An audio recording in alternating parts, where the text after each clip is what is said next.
This is an audio essay from Engelsberg Ideas. Today, Russia is a Near Eastern country now subordinated to East Asia. But, according to Stephen Kotkin, historically it has prospered most when tied closely to Europe. Where is Russia's place in the world? By Stephen Kotkin.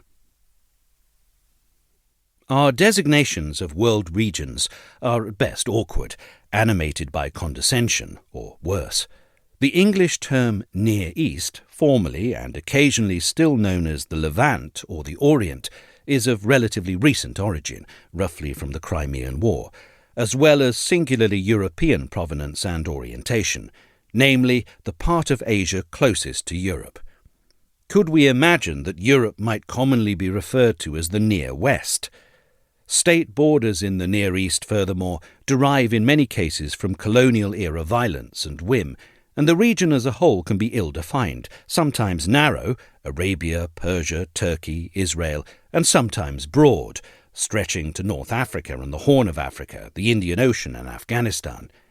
Even this broad definition, however, cannot be found in the writ of the Pentagon's expansive Central Command.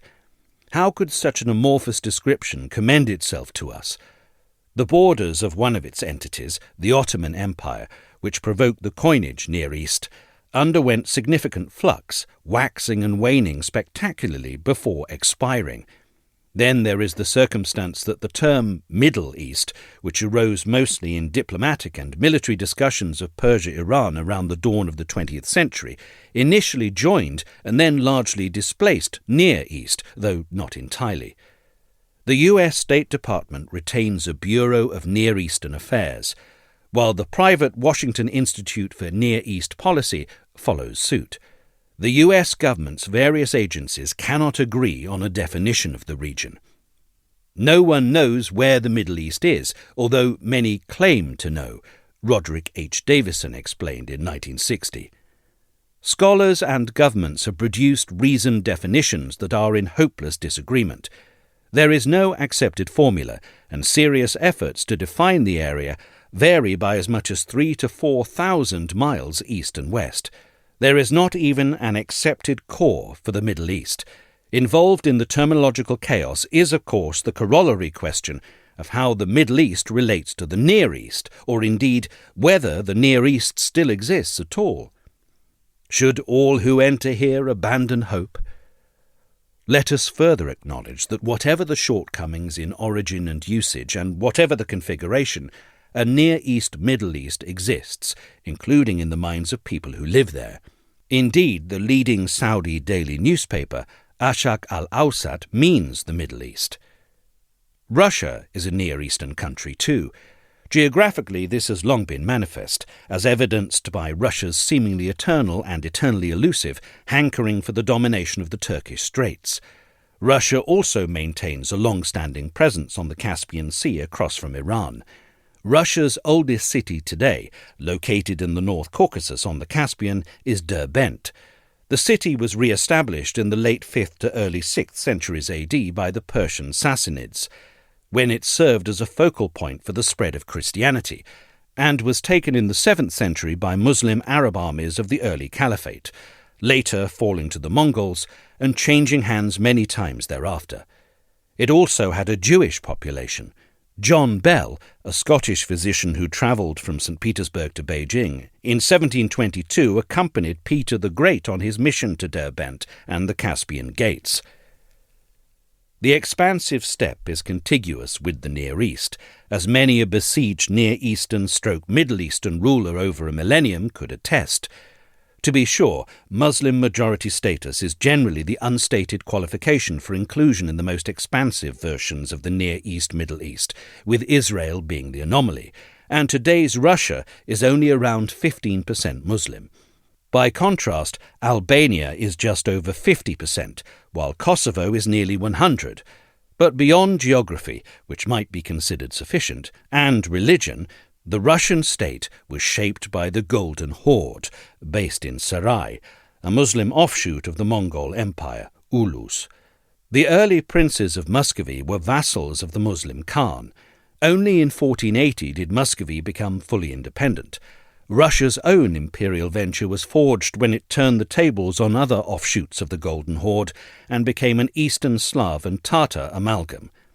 Ivan the Terrible's conquest of the Kazan Khanate, 1552, following which Tatar elites of the Volga Valley were folded into Muscovy Russia as nobles, effectively launched Russia as a dominant force in Eastern Europe and among Eastern Slavs. Catherine the Great's military victory over the Crimean Khanate, 1783, another Golden Horde successor, extended this amalgam, and it too reverberates through the ages, through to the current Russian war against Ukraine. By the 19th century conquest of Central Asia, where Volga Tatars played an outsized governing and cultural role, the Russian Empire boasted the world's largest number of Turkic language inhabitants. That's right, Tsarist Russia had more speakers of a Turkic language than did the Ottomans. Russia is a European country as well, geographically but also culturally. Peter the Great founded his namesake city expressly to underscore both points, and the Baltic Sea, no less than the Black Sea, is an integral part of Russia's story. At a fundamental level, the Russian language is unequivocally part of the European family of Slavic tongues, and Russian Orthodoxy forms an inseparable part of Christendom, which originated in the Near East but came to define Europe.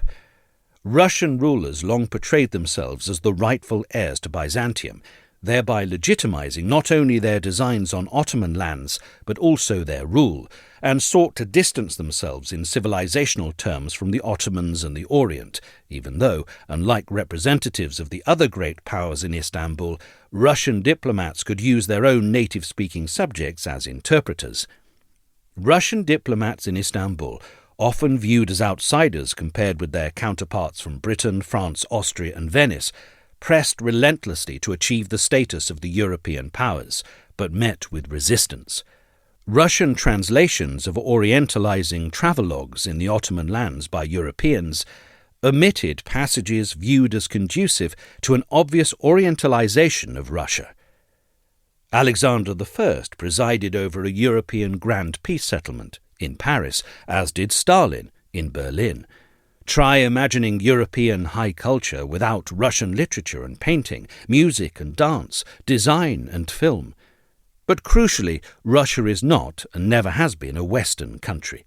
Being Western involves developing a stable constitutional order with constraints on executive power, rule of law, protection of private property and civil liberties, a free and open economy, a free and open society, a matrix sometimes referred to as democracy, but more accurately described as a liberal order, which in the original cases democratized over time.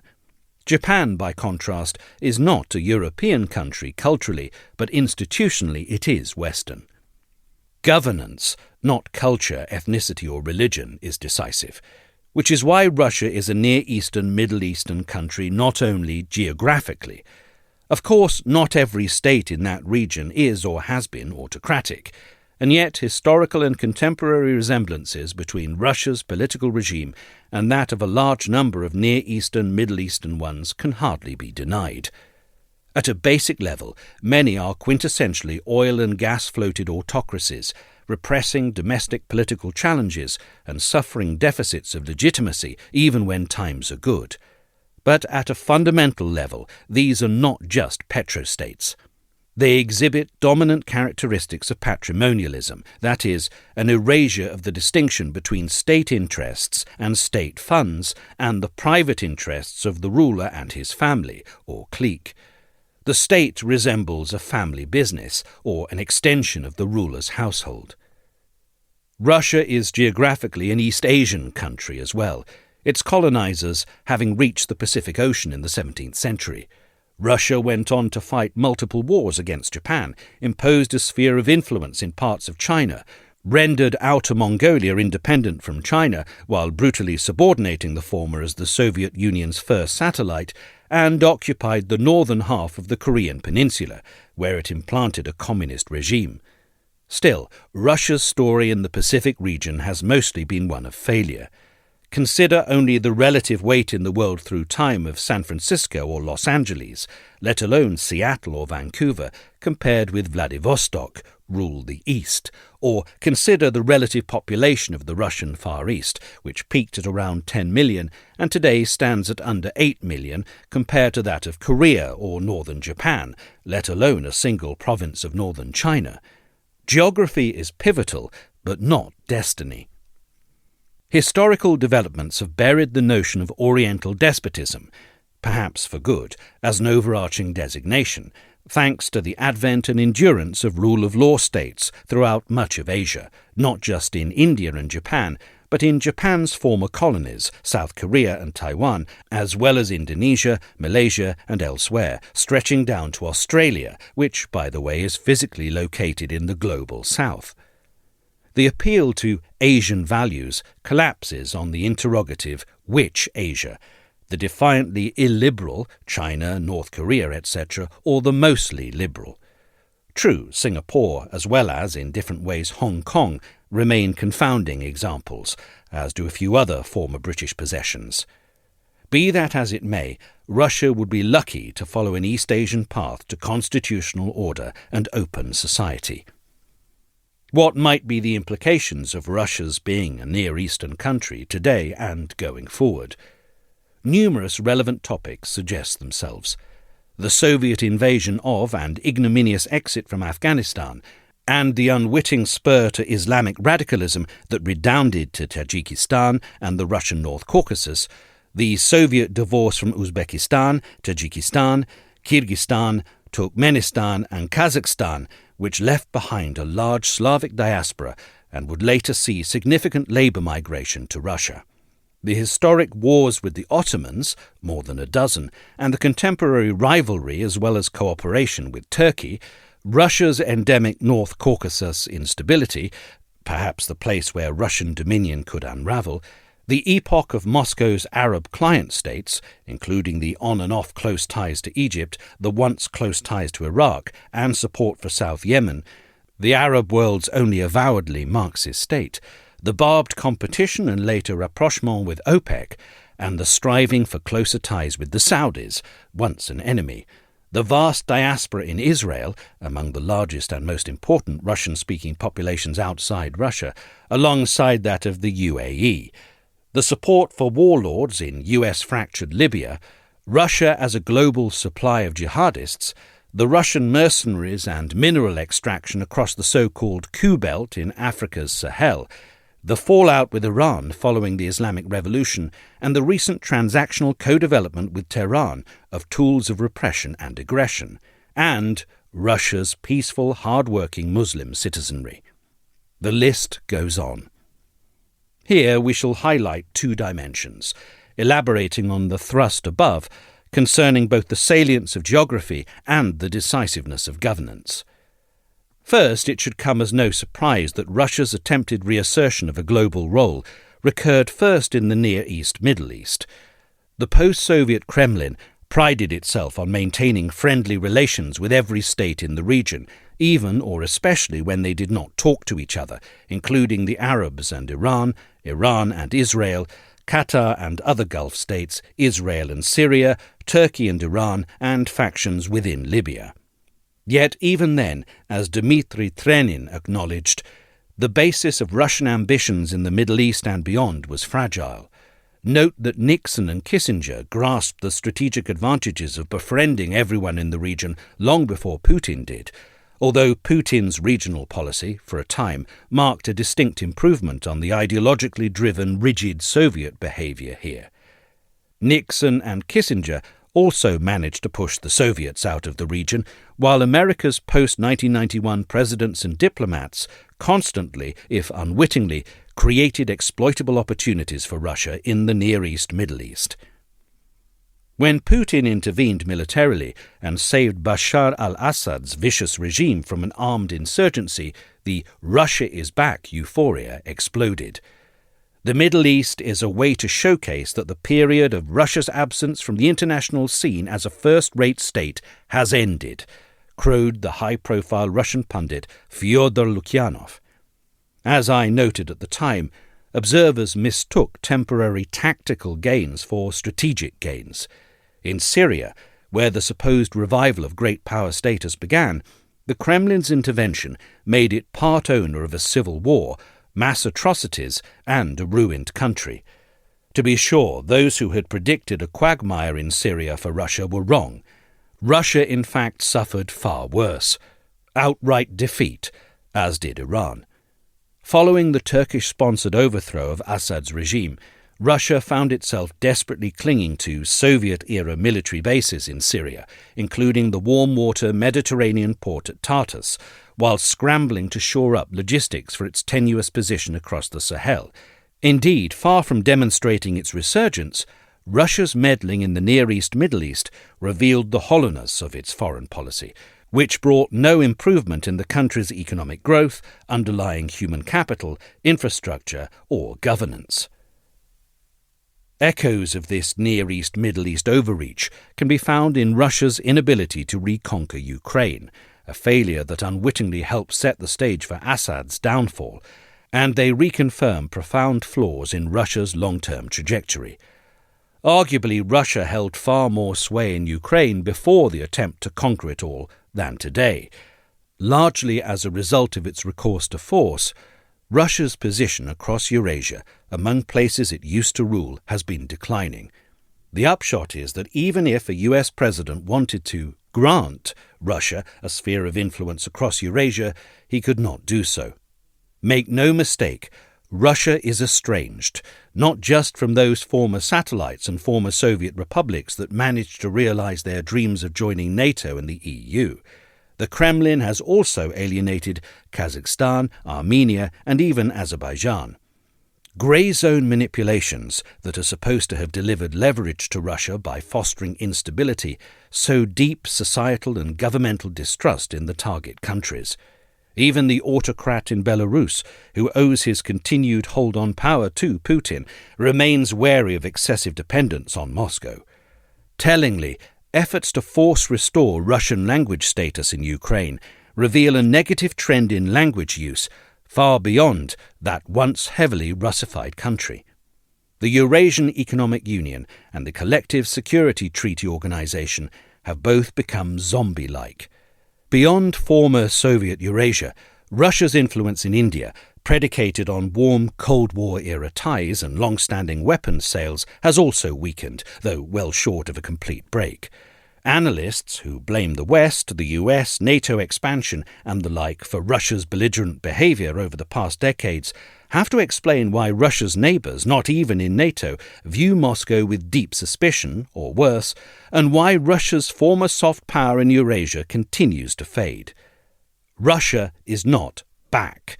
Its efforts in the Near East Middle East at conflict resolution, energy cooperation, and weapons sales have not developed long-term momentum, and certain Russian arms have fallen precipitously in appeal. In fact, Russia required an Iranian drone lifeline for its war against Ukraine. Sanction-evading trade persists on the basis of mutual opportunism, which could shift.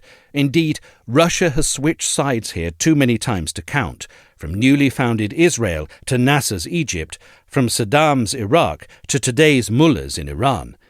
There are few illusions about whether Moscow might switch again. Russia has been an inveterate foe and rival of Saudi Arabia and Turkey longer than it has maintained cordial ties, and everyone knows it. Countries in the Near East Middle East maintain relations with Russia less out of optimism and mutual gain, and ultimately more out of wariness over the harms Russia could inflict. Russia is a brutal, bullying regime, sometimes envied for its inventiveness in authoritarian techniques and its repressive resolve, but no one's trusted security partner, no one's provider of FDI or advanced technology. Second, and related, institutionally, Russia shares with many, not all, Near East and Middle Eastern countries glaring overinvestment in military and domestic security agencies and corresponding underinvestment in human capital or the self-induced hemorrhaging of the human capital they do produce. Years ago, I coined the expression Trashkanistan to characterize pervasive state capture via both enduring historical legacies, a lack of constraints on executive power, and newfound state functionary self-privatization of state assets at staggering scale, from Russia to Ukraine, Azerbaijan to Kazakhstan, with only Baltic exceptions, resulting in symbiosis between the criminal underworld and officialdom. Patrimonialism goes deeper still. A country's land, wealth, even people belong in some sense to the ruler as his patrimony to bestow upon or take away from officials and private owners alike. Max Weber popularized the concept of patrimonialism as an ideal type, contrasting personal allegiances, kin ties, patron-client relations, and generally informal approaches to impersonal, written and formal lines of authority. Economy and Society, 1922. Patrimonialism does not imply the absence of a state with a bureaucracy, laws and rules. On the contrary, its state structures can metastasize to strangulation size. But the state becomes a family business for the ruler and chosen few. A court develops, such that government ministers fight for influence not just among themselves but with courtiers, i.e. those with direct access to the ruler, regardless of whether they hold formal government positions. Patrimonialism is not unique to the Near East, Middle East, of course, nor, like Trashkanistan, is it cultural. Regrettably, a previous effort to describe the phenomenon outlined here as sultanistic, made by Juan Lintz and his collaborators, fell victim to accusations of Orientalism. Here it must be stressed that patrimonialism is a non-ethnic term. Rather, patrimonialism is institutional and flows originally from hereditary rule. For centuries, under emperors or monarchs, dukes or feudal lords, patrimonial governments was more or less the norm in Europe and elsewhere until modern constitutions, professional civil services, impartial judiciaries and self-organized civil societies gained strength and exercised influence over global norms through their self-evident competitive advantages and soft power. Russia, in other words, did not invent patrimonialism. And yet, even as Imperial Russia developed the attributes of a bureaucratic absolutist state under the Romanov dynasty, patrimonialism persisted deep into the modern period. The phenomenon became something of a path dependency that has proven very hard to overcome. Richard Pipes defined patrimonialism, from the Russian case, as a regime where the rights of sovereignty and those of ownership blend to the point of being indistinguishable, and political power is exercised in the same manner as economic power. Richard Wortman, joined later by Ekaterina Pravilova, demonstrated the development of strong state structures, legal consciousness and property rights in post-Muscovy Russia under the Romanov old regime, albeit alongside enduring personalist rule. Indeed, the centrality of personalist rule within the highly bureaucratic Communist Party state is striking, as is the revenge of personalism under Yeltsin and then Putin. Elsewhere, I have explained this Russian trend not in terms of culture or DNA, but perpetual geopolitics, how an abiding aspiration to be a providential power, to catch and overtake the powers of the first rank without the wherewithal to do so, has led to excessive recourse to the state to force-modernize the country, producing spurts followed by stagnation and ultimately resulting not in a strong state, but personalized rule and the conflation of the survival of the country with that of the ruler's regime. Whether Russia can escape its long-standing version of patrimonialism, its post-communist millenarian mafia state, remains to be seen. Putin appears to be, or to have become, the type who must be broken before he bends. Not all other authoritarian Near Eastern, Middle Eastern states are predominantly patrimonial. Iran, for now, remains a theocracy, exhibiting some structural similarities to the Bolshevik regime, while Egypt is a military junta, something common around the world. Though in both cases certain families exercise inordinate power and informal arrangements can often trump formal ones.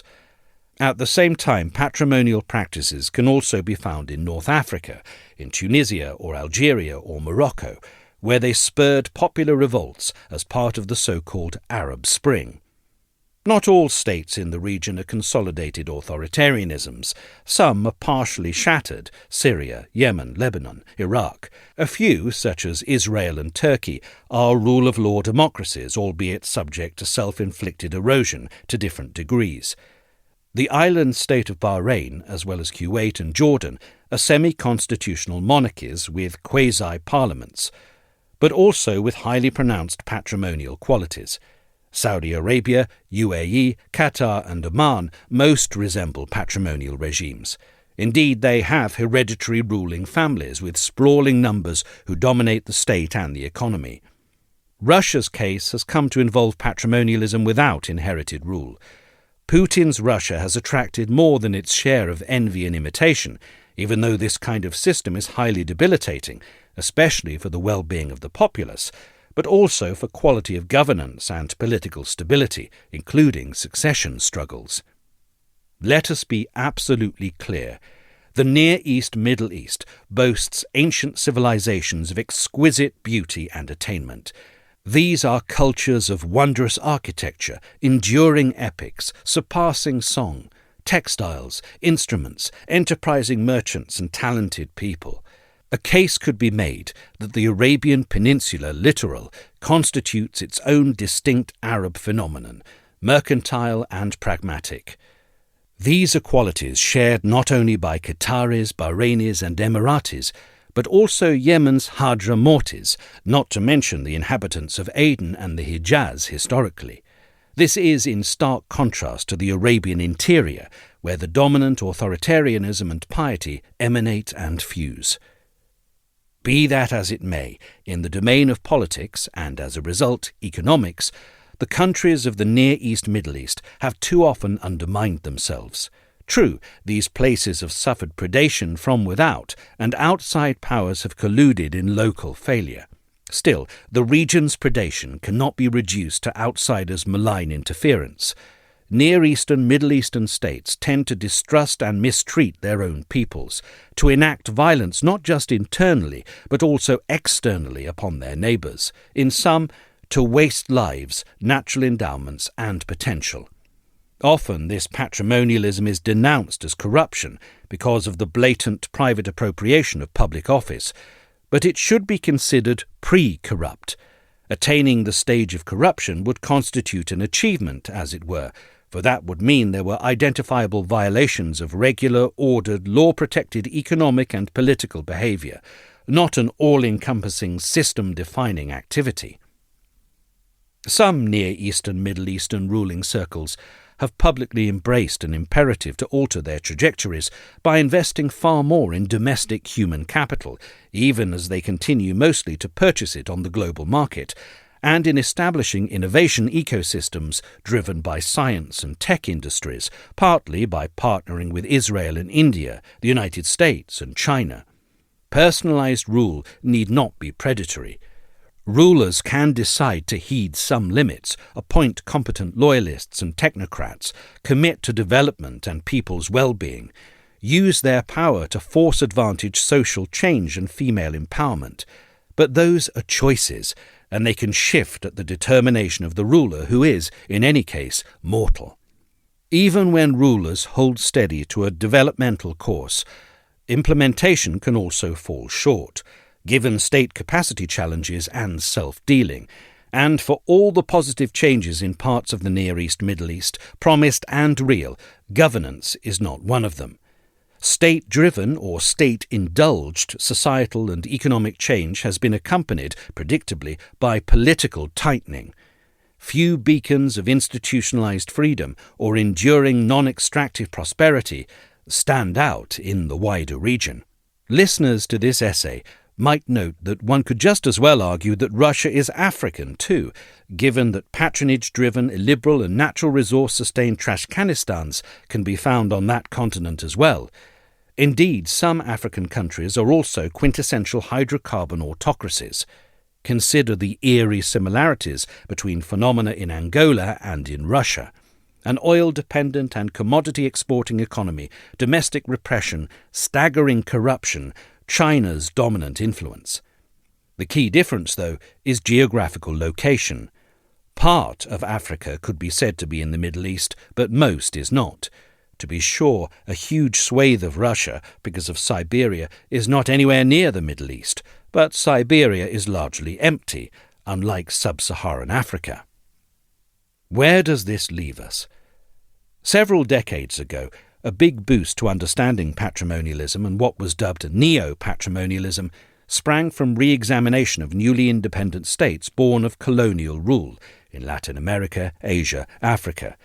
A second boost followed more recently with re-examination of post-communist cases, spearheaded by Daniel C. Bach, Michael Bratton, Nicholas van der Waal, Joel S. Hellman and others.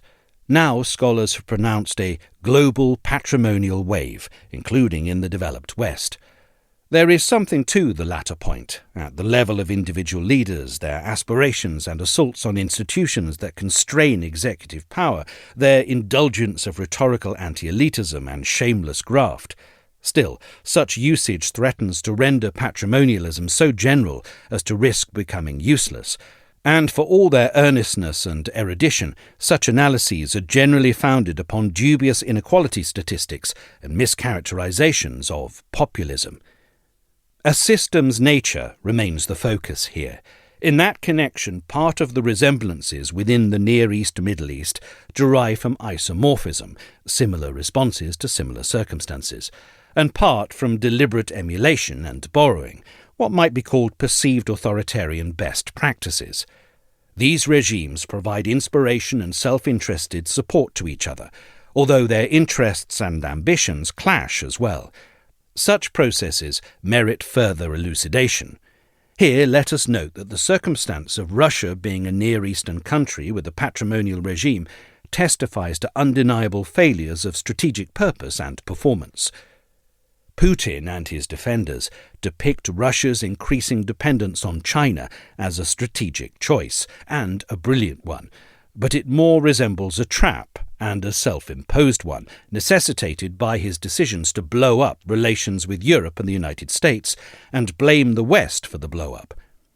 In this context of anti-Westernism, Samuel Huntington's Clash of Civilizations, 1996, first delivered as a lecture in 1992, can be read less as an analysis of existing reality at the time and more as a guide to actions seized upon by the Eurasian powers Iran, Russia and China, all of which cast themselves as civilizational states, more ancient than the West and therefore ostensibly more legitimate. One sees a similar temptation in today's India and Turkey. The shared anti-Westernism that binds Russia to China, reinforced by the Putin-Xi bromance, is poison for Russia's future. It might seem paradoxical that a patrimonial state, constitutive of a lingering Near Eastern Middle Eastern pattern, must be closely linked to the West for its success. But historically, Russia has never enjoyed sustained prosperity, even in relative terms, without deep economic ties to Europe and even the US. This is partly a matter of complementarity, but it goes beyond that to the positive influences that accrue from interacting with higher quality governed states and Russia's need for European and American technology transfer, a dire necessity for all commodity exporters. Beijing's technology transfer to Russia remains circumscribed and mostly magnifies Russia's dependence on Beijing, enhancing not just China's geopolitical leverage, but also its surveillance into Russian communications. China exacerbates Russia's estrangement from Europe, even as it seeks to rebuild its own ties to Europe, which frayed badly over its support for Russian aggression. The staggering bilateral imbalance is well known inside both countries. China accounts for more than 1/3 of Russia's foreign trade. Russia makes up a microscopic 4% of China's trade. Roughly 80% of the latter is energy and minerals, which is currently discounted, and which has little room to grow. China's FDI in Russia remains below $20 billion annually, less than 1% of Russia's GDP, compared to nearly $350 billion from the EU before Russia's wider aggression against Ukraine in 2022. Yes, China supplies irreplaceable inputs and dual-use goods at scale for Russia's war machine, But China's model continues to damage Russian manufacturing too, especially machine building, flooding the Russian market with Chinese capital goods. Putin has no choice except to view the upsides of the embrace as outweighing the downsides, but his security services remain hard at work to counter Chinese espionage against Russia, with counterintelligence, part of the FSB, secretly referring to China as the enemy. One internal FSB document with such language warns of Chinese espionage targeting Moscow's military technology, the recruitment of Russian officials and scientists, preparations for territorial revisionism against Russia, and vaulting Arctic ambitions at Russian expense. At the same time, the FSB document warns its field operatives not to jeopardize China's support or the relationship while guarding against it. Transfer from Russia of its most coveted technologies, military jet engines, quiet submarine capabilities, can occur only once. China's weapons imports between 2020 and 2024 plummeted by 2/3 compared to the 5 previous years. And so here we are. Russia is a Near Eastern country too, which, despite its long history of patrimonial governance, has most prospered when closely tied to Europe, but is now subordinated to East Asia. Many Russian elites prefer to imagine their state as neither Europe nor Asia, but sui generis, an entity unto itself, a pole in a multipolar world, a deceptive euphemism for coercive spheres of influence. Indirectly, however, even they acknowledge the dilemmas of such a vision. A few Russian commentators have taken to relating the story of Alexander Nevsky, who in the 13th century reigned as Prince of Novgorod, a city-state later conquered and absorbed by Muscovy. When confronted with a two-front challenge, Nevsky chose to fight the Crusaders of the West, defeating the Teutons in the Battle of the Ice, but to accommodate the invading Mongols of the East, travelling across Central Asia to the capital of the Golden Horde at Sarai to be recognized as Grand Prince. In this view, the Western Christians were determined to undermine Russia's Eastern Christian identity, while the Mongols merely wanted Russia to pay tribute. Notably, Patriarch Kirill of Moscow underscored this very point in September last year, after the Hermitage Museum, under pressure, finally returned Nevsky's monumental silver sarcophagus to the St. Petersburg Lavra to join Nevsky's remains. And it's amazing. Alexander Nevsky did not fight with the Khans because the Khans needed our money, and gave a powerful rebuff to the Teutons because they wanted our souls. He sorted out very smartly these enemies and adversaries, Kirill remarked in the presence of Putin. Nevsky had been pronounced a saint in 1549, and later Peter the Great chose him as his namesake city's patron saint. It was Empress Elizabeth who had Nevsky's relics transferred from Vladimir to St. Petersburg in 1723. She also commissioned his sarcophagus, 1743, which is the largest silver monument in the world. By implication, today's accommodation of China does not require Russia to relinquish its identity, whereas a failure to confront the West would. This is a dangerous reading of history, given that for centuries Russia prospered from its ties to Europe, while never altering its identity, though perhaps not the most dangerous one. Some Russian elites quietly harbour a fantasy of China-US mutual annihilation in war, which would rescue Russia's calamitous strategic position. China and the US would bring each other way down toward Russia's low level. That elites of a country which fancies itself a power of the first rank would require a cataclysmic Third World War to close some of the gap with actual countries of the first rank speaks volumes.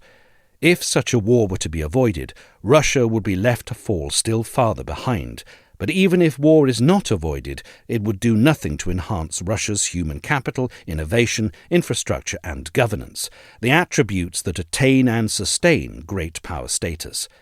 Competitors might temporarily drop closer to Russia's dismal condition, but they would still have the wherewithal to recover from anything short of nuclear annihilation and rise to new heights.